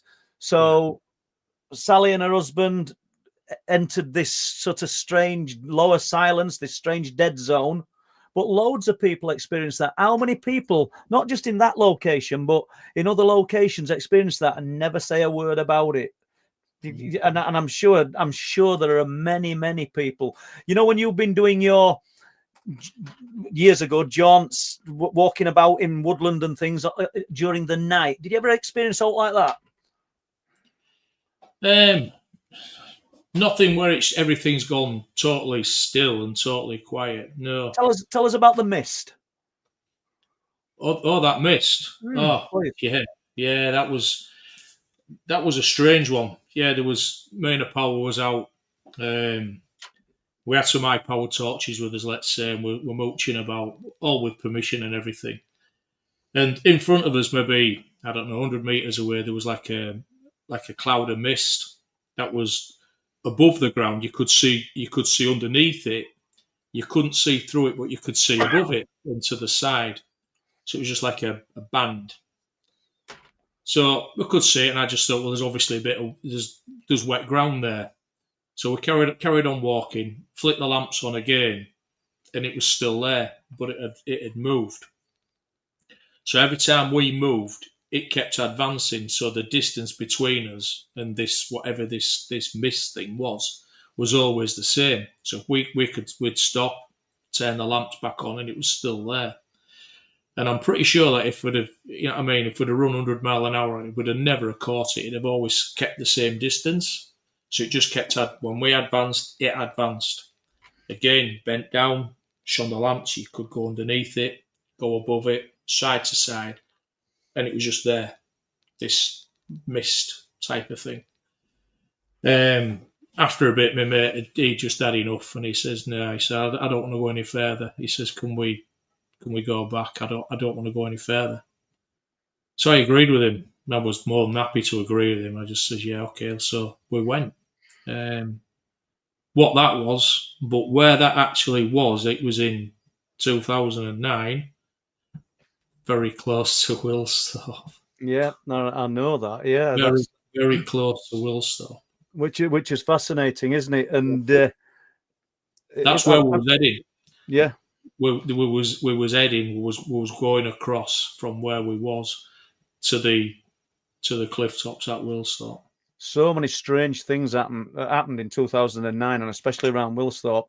You don't mind me just saying, tell us that, dear Ian. So tell us about that. What did they call it? The mask, where what you'd wear for. It'll only take you 2 minutes. The fencing, and you saw it in the fork of a tree. Yeah. Again, it's right on the edge of Wilsthorpe. There's there's a woodland there, and I was walking around, and we used to walk around this wood. Anyway, mooching around this wood, I looked, and just on my right hand side, maybe 5-6 foot off the ground, there was what appeared to me at first. I thought it was a wood pigeon just sat there with its just a grey breast, but I looked at it, and there was no head, there was no legs, but it was like a silvery grey, and it was like a fencing mask. There was that program on the Cube that Philip Schofield did with that person who did all the things, and they had that like silver mask on. It was similar to that, but not as shiny, and it was just there in the fork of this tree, and I looked at it, and then it was gone. It was gone because one of my first thoughts was it was a, you know what I mean, it was a child or something in the tree that was. I mean, it wasn't quite dark. It was nearly dark. Just It's a strange one, isn't it? Again, that was odd. Yeah, and I've just put this up, and then I want to ask you something else. So Andy H, Shadows and Sightings, and we had Andy on other week. So please get over to Andy's YouTube, Shadows and Sightings. It's a great new channel that needs our support, guys. So give it a looking at, please. There's a case from the UFO files of a case on Guantanamo Bay from the 50s with illuminating eyes.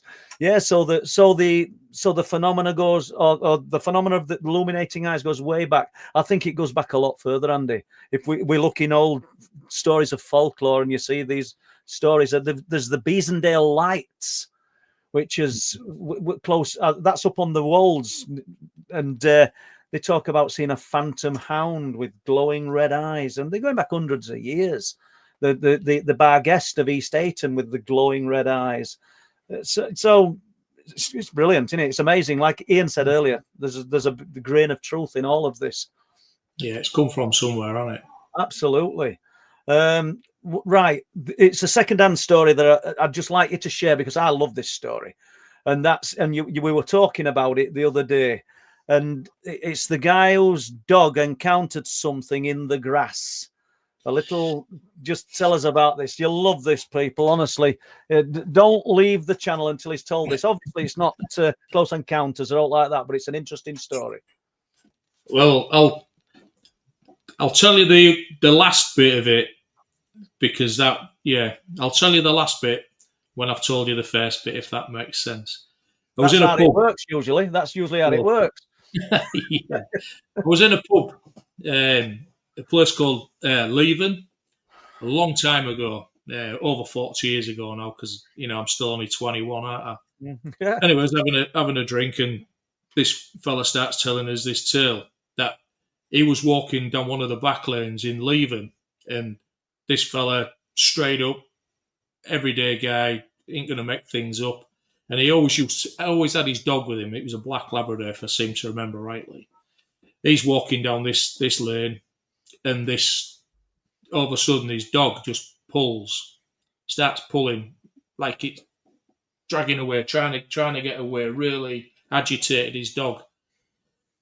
He's not used to it doing that. When he looks down at his feet, there's a small glowing red thing, like a little small impish type of thing with glowing bright red eyes just staring up at him. His dog's frightened to hell out of it, and the only thing he can think of is to kick it. So he kicks it, and it straight into this person's front garden. I won't mention the name of this person, but I finished up knowing this person, who it was. Straight into their garden, and he said, and it just went as if there was nothing there, just disappeared into the ground, gone. Never saw it again. Frightened the life out of him, like you can imagine. And then, not long later, I was on my motorbike and whatever, used to have motorbikes. And I come round this corner. I'd had a dream of encountering this thing. And my little dog at the time trying to get it, and I'm trying to get her off it. And then only literally days later, I come round this corner in the countryside, in this area where I'd had this dream. And there's a pair of eyes just there on an edge. and I absolutely shit'd myself. I thought, oh Christ, it's there, and it was an owl. It was my motorbike headlights lighting its eyes up, and I was just like, thank God for that. You know what I mean? But yeah, strange one. I did a bit of digging around there with somebody, you know what I mean, that's lived all their life around there, and he'd never heard of it. So I've tried to find out where this, you know, who this person is and if anybody else had ever heard this thing. But yeah, it was. It's strange, isn't it? But we went to Rosslyn Chapel a couple of years ago. We stayed in house next door to it, College Hill House, and it's not that this isn't the story, but in the visitor book, big ledger it was, a big thick one. There's loads and loads of reports of hauntings in the house, but there were a few reports of. Has anyone seen the devil imp? Some little. I can only assume. I never saw it. Do you know what I mean? So somebody had seen something, and you think to yourself, "Wow," you know what I mean? This house is literally. There's only a garden wall between that and Rosslyn. Is it all connected to the strangeness? But yeah, so yeah, I love that story. Seeing this little red thing, and then instead of taking fright, he just decides to volley it up into the air. Yeah, so absolutely. Let's have a look. I don't know what this relates to, Pete, but we'll put it up. Somebody, Mike, every time Linny looks in the mirror. So I'm not sure what that relates to. Somebody must have said something earlier, and Pete's having a little go at you there. But we love Pete, by the way, people. We're not having a go at Pete. Is that better, Pete? Right, so we'll go there. Right, so let's have a look. As Mel Suter says, Colin from Hamilton near me has seen something. Info on WhatsApp for you. Thank you, Mel. Good to see you a few weeks ago as well. Let's just whiz down these a little bit. Do apologise, people, if we're not going to get to your questions. I'm flying down these and I've not looked at them for 10 minutes or more. But now and again, they're in tennis, so all good. Let's have a look. See how Laura's in. Good to see you, Laura. Blazer, Mag Sue, Linda. And we've got done Dave Barker. Let's have a look. Fortian. Good to see you, Fortian. Hey, this guy made this is dedication for you. This guy, during the fires on the moors, did a big detour and made it down to Bempton to spend some time with us. Only, 2 weeks ago? So there we go. Do you think the flashes of light are indicative of anything? Are they even small gaps in time? Do you still have the watches buried in situ? They'll still be buried. I would think now, Fortian, they'll have stopped working long ago, you know, because I can't remember what year I buried the watches. We did a little time experiment, people. I'll not go into it because I want to get some more out of Ian if we can. But are you still okay for time, Ian? Yeah, of course, yeah. Yeah, no problem. Two watches. Well, 4 watches, 8 watches, 4 boxes with 2 in each box, identical times, just about, buried at various places along the cliff tops. And we had a little bit of a time anomaly with one of them, simply because the rock anglers, not all of them, but some of them, and Alison's in. Good to see you, Alison. Far too many to be just coincidence had noted that their watches had either stopped or they'd lost an hour of time or 30 minutes of time. And there were a lot of reports of that. So I put the watches up there and left them for a long time. And I used to go checking these watches and see if we'd had some kind of anomaly. I think I wrote about it in Truth Proof too. So let's just get rid of that. And let's have a little whiz down here. Just bear with me, people. Not very good at this, am I? Let's have a look. Comment. All right, dash cam. We're back to dash cam. Maybe the dash cam is the way to go when traveling back home. Yeah, well, it's always on, Ian, isn't it? Yeah, it's front and rear. Well, there wasn't. There never used to be, but I've put one in the back as well now. Same with the van. The van's got them in. It's ironic. Go on. You need to get yours sorted out, Paul. I've got to do. Yeah, I was saying it's ironic though, because now when we're traveling home, we're looking for it all the time, and to the point where I've even got the psionics on, holding it as Ian's driving, just in case. Because let's not forget, that's what I said. If Ian wants to come on if he wants to come on in I don't know, Sunday or a couple of Sundays' time, we'll put it all together, because we've got the red flash of light that I saw and Ian didn't, but his dash cam caught. So for the people in the area that said they're talking about it, but they haven't shown it, keep watching. Over the next few weeks, we'll show it you. The dash, and you've seen it. You guys have seen it. You know, the sort of people who come on here often. So the dash cam caught. Then we've got the big orange flash, same area that the dash cam caught. Then we've got this thing running across the, you know, the flashing lights of the crossing that the dash cam caught. So Ian's spot on. I'm letting side down here, but I need to get myself a decent dash cam rigged up to that car, and probably be worth more than my car. Let's have a look. The other thing with the GPS is it's taken me into Newsamill a few times. And I don't know whether you've still got the screenshots of that. I've got all those screenshots. Yeah. So, like you said, we should do at least an hour and sort of just bombard people with that. Before we go to another question, right? Two thermal cameras, and we've only got footage from Ian's at the moment. And we were up there a few months ago, probably a bit longer. Yeah, it was winter time. Winter, so we're looking. Imagine the sea temperature in winter. I mean, the North Sea never really gets warm. So we're winter. We've got quite a heavy sea, and we've got a monstrous heat signature. This isn't paranormal, people. I don't know what it is, but we shouldn't have a heat signature below the cliffs where we're stood. So when we talked about the flash of light, guys, this will tie in that I saw. Well, what's his name? Is it Chris? Chris. Last week, and in the cove.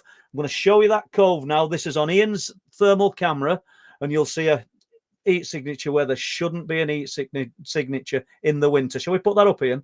Yeah, good. Yeah, well done. So there's the cove. How come we've got hot water there? That's impossible.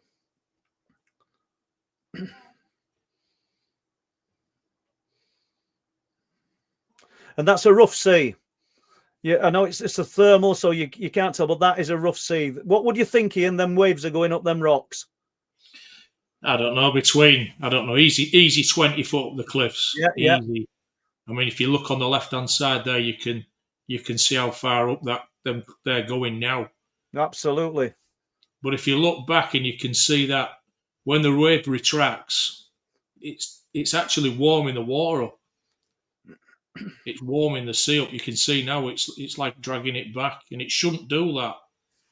That's in the winter, guys. That's absolutely freezing cold conditions, literally in the cove where we're observing, and we've got a heat signature. Please don't try and tell me that it's a submarine. There's a wreck down there called a boat called the Radian. That's down there. There's a bit of a deep water gully, but it's rough. It's the pretty heavy seas. You couldn't get a boat in. So we've moved away from spheres of light and strange shadow beings to a heat signature, but it's no less interesting. I think it's fascinating, don't you? Yeah, I mean, there's a lot of there's quite a lot of footage of that in different colour palettes. But even if it was being under the baking sunlight all day, you know, I mean, it's so cold down with the sea. It couldn't happen, and it couldn't be in baking sunlight because that's facing away from the sun, and it just couldn't happen in winter. And I'm no scientist, but I'm confident in my own mind that we should not have had any heat signature down there in the winter. North Sea, it's almost like looking at them them volcanic lava outcrops that come in Hawaii and places. That's the only thing I can compare it to, because that's the only time it might have done it before I had my thermal, but I noticed it, so I filmed it, told you about it, and it's never done it since. But it was in about 3 different places along the bottom. Yeah, you can see in some of the scars and the cracks further around the heat signatures of birds. That's all rock doves and everything. And seabirds that's congregating in there, but they're not underwater. And them sort of like marks that's there, they'll be 20, 30 foot across. Yeah, so absolutely. 30 foot. Yeah, it's hard for people to know perspective, really, but you're looking at cliffs that are nearly 300 foot there. And we've got Ben 22, One Day in December. I like that name. Blue Shift. We've got Margaret Webster, Tony Worrell, and we've done 40. And Steph's in. Does Paul know about this? I don't know what I know about Ben because I'm sorry for saying it like that. Right, let's have a look. Let's have a look here.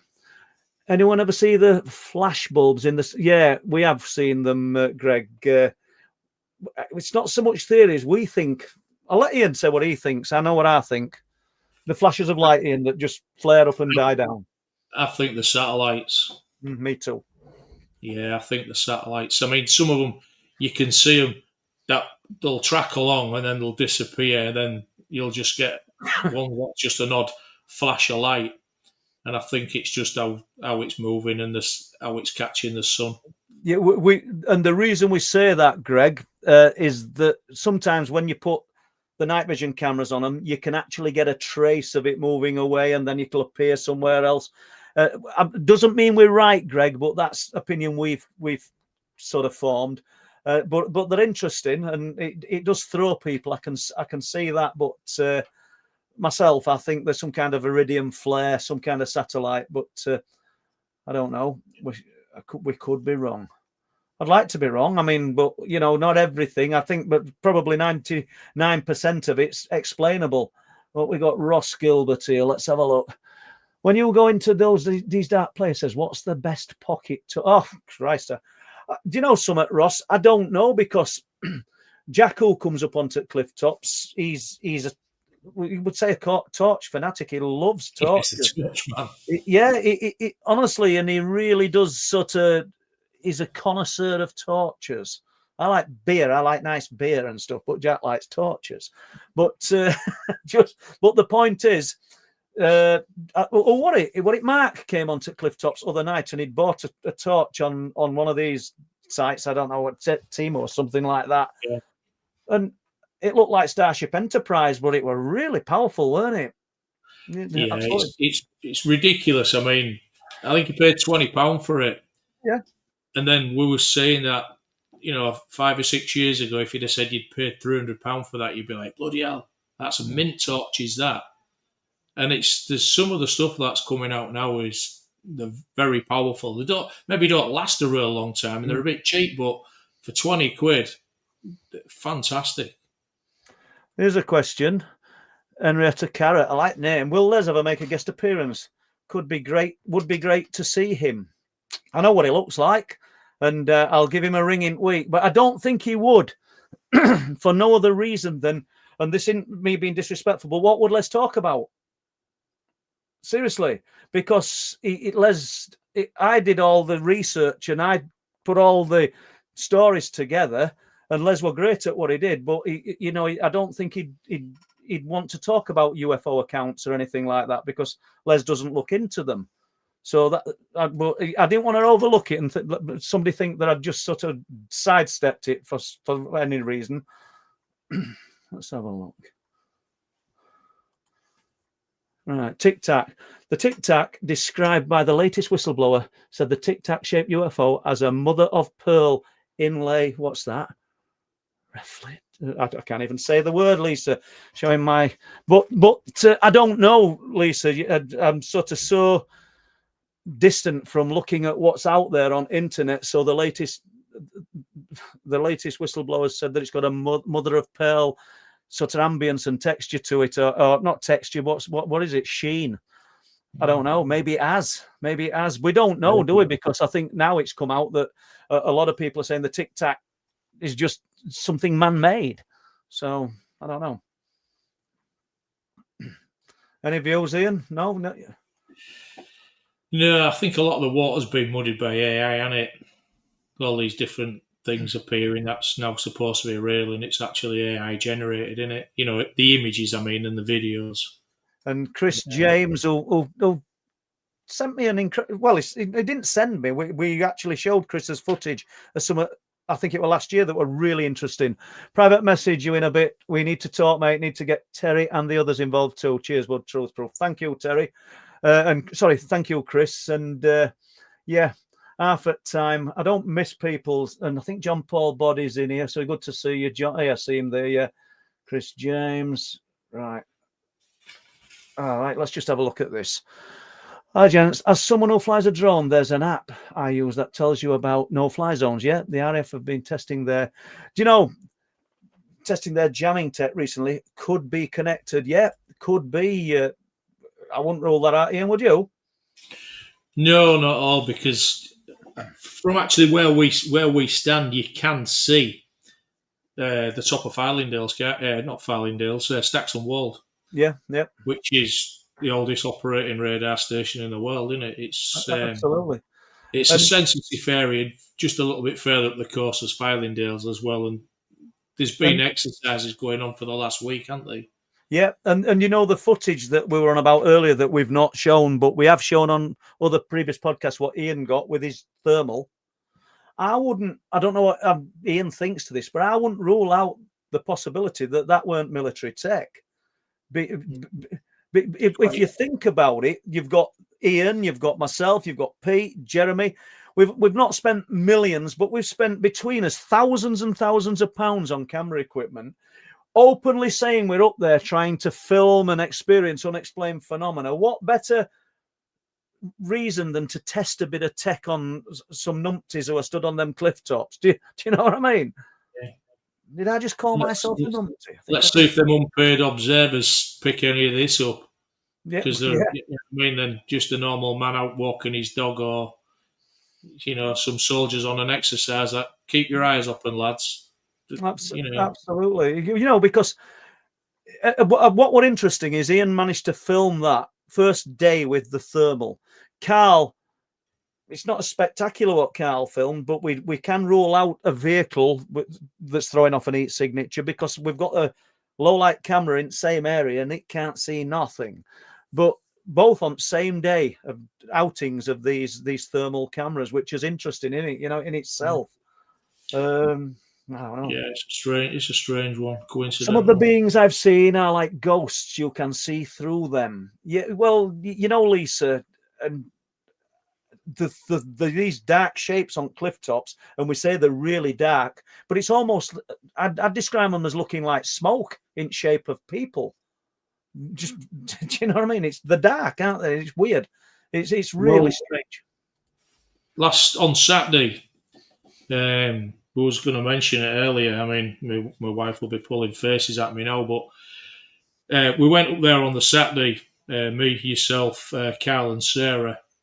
It was raining on and off, and this particular stand where we are, it's like a horseshoe shape, and there's quite a big area in the middle that's full of. I think they've sprayed them off now. There's quite a lot of nettles and stuff and that in there. Was up there, and the same night we saw these little flashes. That was around Carl and Sarah and on the decking. My wife said to me, she said, "I've just heard something." I says, "Okay, well, what?" She said, "It was in there." I says, "Well, what was it?" She says, "It was like a rustling sound, like twigs." So I says, "Well, there's quite a lot of wildlife up there. There's quite a lot of rats and whatever ziggying about up there in the cliffs, and we've seen them with the thermals on the deck." So I just said, it's probably a rat or something in there. She was like, "All right, then that's okay." And maybe 10 minutes or so later, she grabbed hold of my hand, which is up there. It's nothing unusual, do you know what I mean? It was like, all right. And carried on talking. And then when we started, again, these lights, and our lass says, "Well, I heard that rustling, didn't I?" I went, "Yeah." She says, "Well, I saw something." I said, "What, when you saw the rustling, you saw something?" She says, "No, 10 minutes or so later." I says, "Well, what did it look like?" She says, "Well, it was only small, and it went across." She says, "It was like a child, but with like a bald head." Sounds like me. Well, yeah. I'm joking, guys. Sorry. Yeah, but she said it was only small. I said, "Well, was it just a fleeting glimpse?" She says, "No." She said, "I saw it for about 2 or 3 seconds, and it went from one side through the horseshoe shape to the and just disappeared." I said to her, I says, "Why didn't you say something?" She says, "Well, you was all talking, and I didn't want to interrupt." And and she didn't really want to make a fuss about it because she'd known what she'd seen. And it's another example of you go up there, and I think a lot of people who come visiting area or any area, could be where you live in chat, expecting to see something. You're looking for some people. We'll simplify it spaceship, but there's everything. There's all this peripheral stuff that I just find equally as fascinating, and that is fascinating, because if your wife had just said she'd seen that and it were a singular, but there's so many people seeing similar. The guy who came up earlier in the year, and I'm not talking about Wendy and it's Steve, the guy who saw that thing walking outside of him. There was another couple that came up, and her husband had got no interest whatsoever, and he saw someone walk onto the stand, just a big dark shape. Can you remember? I can't remember his name. Yeah, Forgive me if you listen. I can remember it. Yeah, because he didn't want to say it. She was more interested than he was, and she says, "Are you gonna tell him?" He went, "No." So me being me, I can't keep my gob shut. I just says, "Well, what? You don't have to tell us now." So he reluctantly told us, and then when he did tell us, he wouldn't shut up, would he?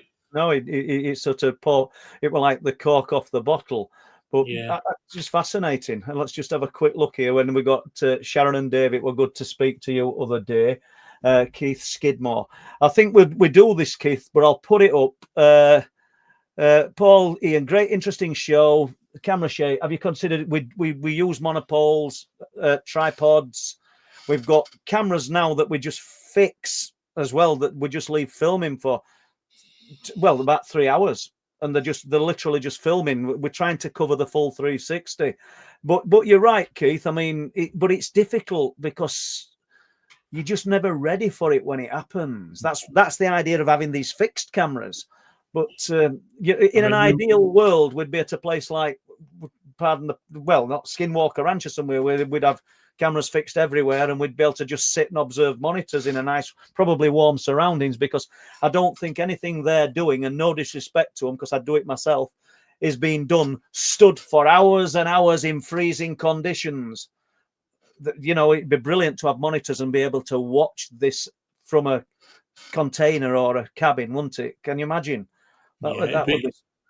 It's. I mean, a lot of the times up there, it's windy nearly all the time. It's very rarely still up there. And then you have the psionics on your neck or the thermal around your neck. Yeah, we do occasionally have them on monopods and bipods and whatever. But it can be anywhere. So you literally just, and you try and find something to steady yourself against, and you try your best. Some of it is, really, really wavy and all over the place, but at least we've managed to catch some of them. It's took me ages. Are we? Oh, absolutely. But how is when you're filming in dark conditions? Chris Turner came up with Jerry. And in fact, we'll show this bit of footage if we're all right for 10 minutes. Chris Turner, on this night that he came up, I managed to film something. So Chris had got camera, Jerry Denning had got camera. Jerry's like a professional cameraman. They got nothing. It was too cold. It was just so cold up there. It's freezing. Yeah. So this is filmed in night shot. And what do I say? Before everybody says it, they're in clouds. I say it 3 times because I've played it 3 times. So we'll just put this up, and you can see these lights, a little bit of footage. So it looks green. They're in clouds. They're in clouds. I'll get sick of hearing I should have dimmed that audio.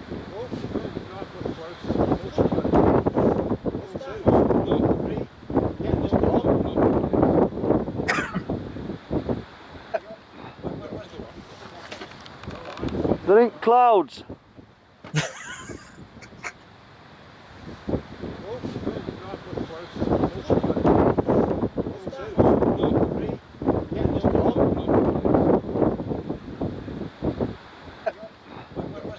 One more, they're in clouds. They're in clouds.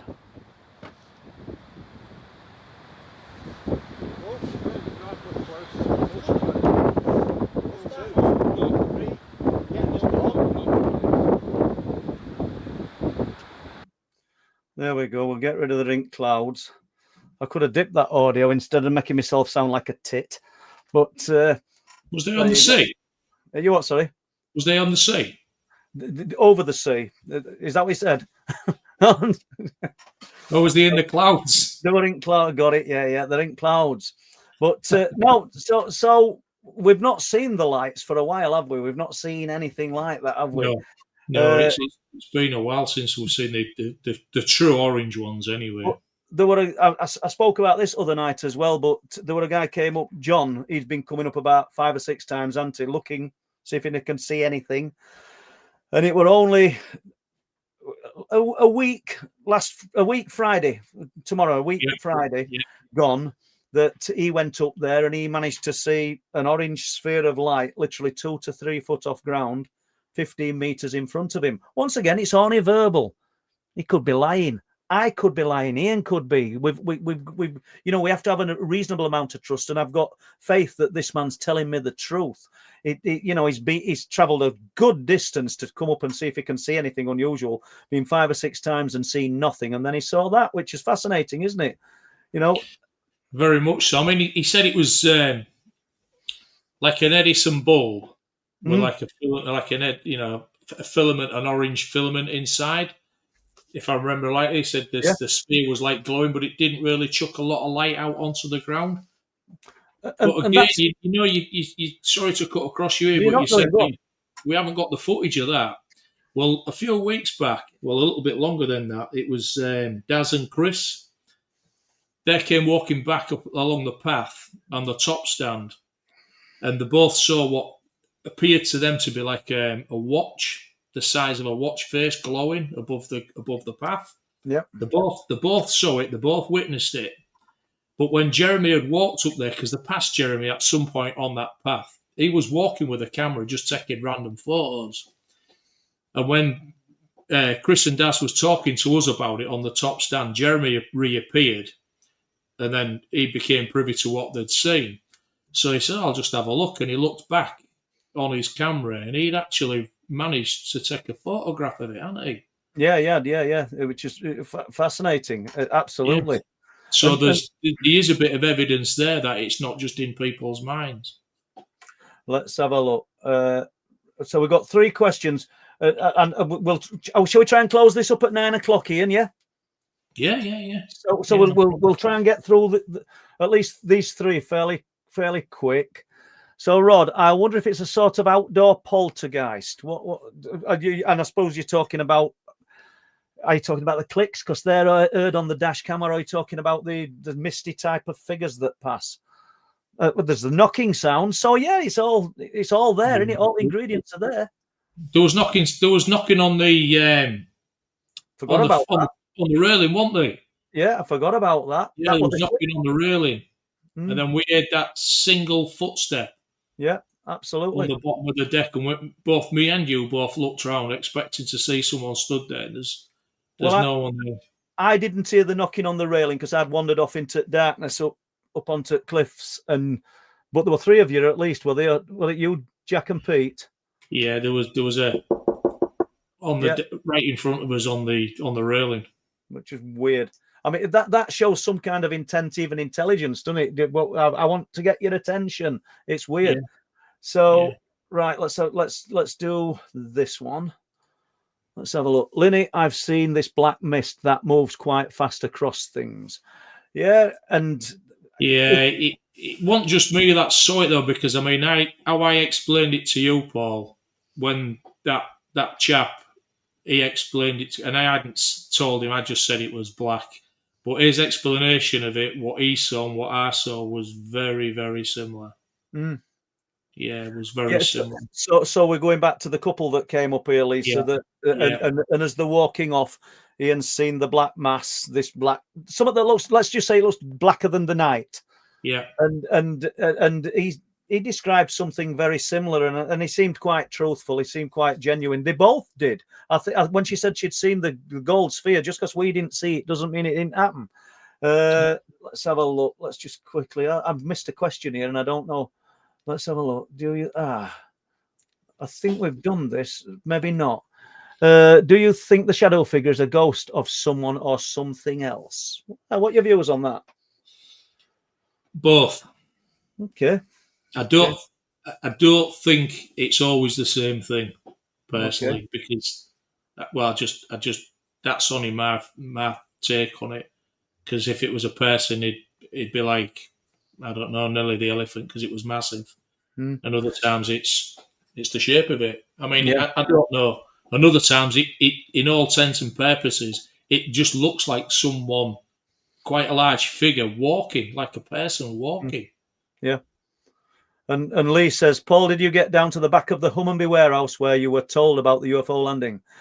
I went on, I don't know whether it was Wednesday. I think I went when it weren't yesterday, so it's got to be Wednesday. Oh, well, it's Thursday today, isn't it? I went Tuesday and I took Bob Brown with me. Bob's feeling a bit better, so he's wanting to come on cliffs again. So we shall see. I took Bob with me, and he helped camera, and I interviewed a guy who'd been walking down Sands Lane at Hummunby. We'll get to this, what you're talking about, in a minute, Lee. And he allowed me to film him as well, and he didn't see anything. He heard something howl and growl, and he said it just shook his insides and terrified him. And he said he set off running. He said he was frightened to death. So that's why I went to Hummunby. On the way back, I went down onto the industrial estate. We parked up and we went right down the bottom. We walked across the football ground. There's an old football ground down there. And we went to the back of where the industrial estates would be, but they're all allotments. So I'm going to see whether I can get permission. There were a few cars there and it were a bit uneven to get up the bank. And I didn't want to just leave Bob standing, because Bob's not great on his feet. He were all right on football ground pitch like, but he's not great on his feet. So that's something I'll have to do. So yeah, I did go on Wednesday, and I made my first failed attempt. There we go. So let's just have a little bit more of this. Like, right. What's this? He was on 8 times Zoom, if I'm right. And Paul, don't think you was so could have been a badger. Rangefinder would have helped. Are we on about Carl's? If you're on about Carl's footage, and I don't just want to dispel your badger, it was quite big, whatever it was. But I'm not sure. But I think you're on about Carl's footage. But, yeah, it was far too big to be any animal that lives in this country. From the off tree blind, we were thinking a vehicle. Yeah. That's why I put the psionics on it.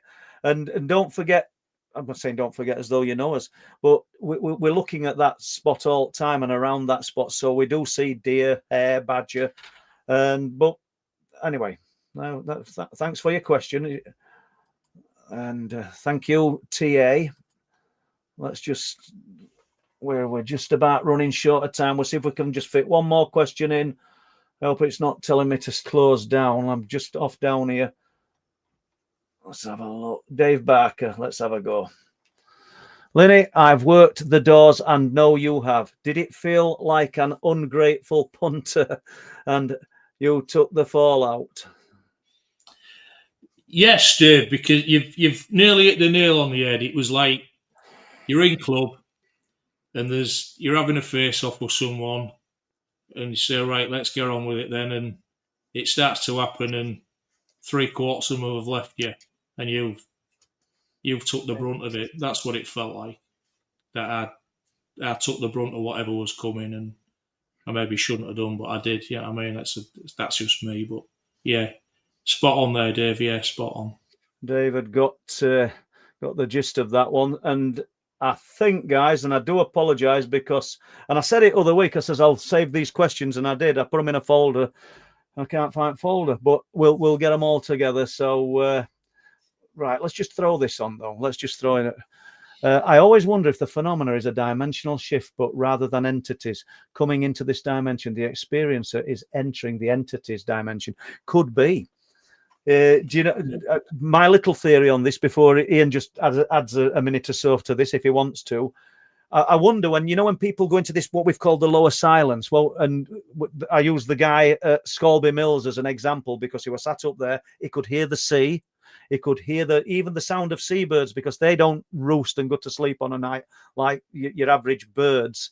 And everything went silent. Well, when you think the phenomena, surely it can't silence the sea. So have we entered its environment inadvertently? So that's my take on it. What do you think? I've experienced it once up there, and that was only a few weeks back. And it was me and Mark. We was leaning against the railing with our backs to the sea, and you lot was just stood slightly in front of us. And for maybe 2 or 3 seconds, everything went quiet, and I actually looked over the cliff to see if if the sea had stopped, and the waves, you could still see the waves, and then it was just like, you know what I mean? Just the sound went, and I was like, did anybody hear that? And then Mark says, yeah, I did. What? And he says, it went quiet. Mm. And that's exactly how it just went quiet. But you lot, it'd be you, Pete, Jack, I don't think Jeremy was up there. But it just went quiet, only for 2 or 3 seconds. And that's the only time up there that I've had something like that. Yeah. I remember you commenting on it, and that was interesting. What you just said. Did anyone hear it? You can actually hear the silence. That's interesting in itself, isn't it? But it goes so quiet that you can almost hear silence screaming back at you. But it's fascinating, and I think, Ian, on that note, all I can say is thank you for giving me and the listeners here 2 hours of your time, and we'll go out.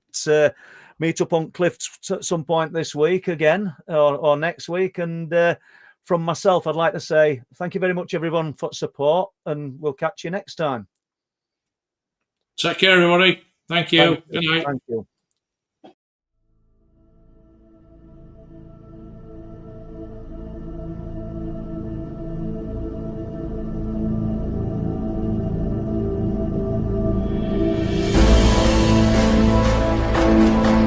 Oh, wow. Saw it twice, so I was like, oh my god.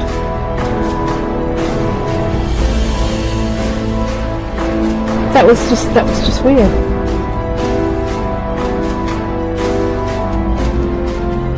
I always used to see a light coming up, Yeah. like a headlight, but there was nobody there.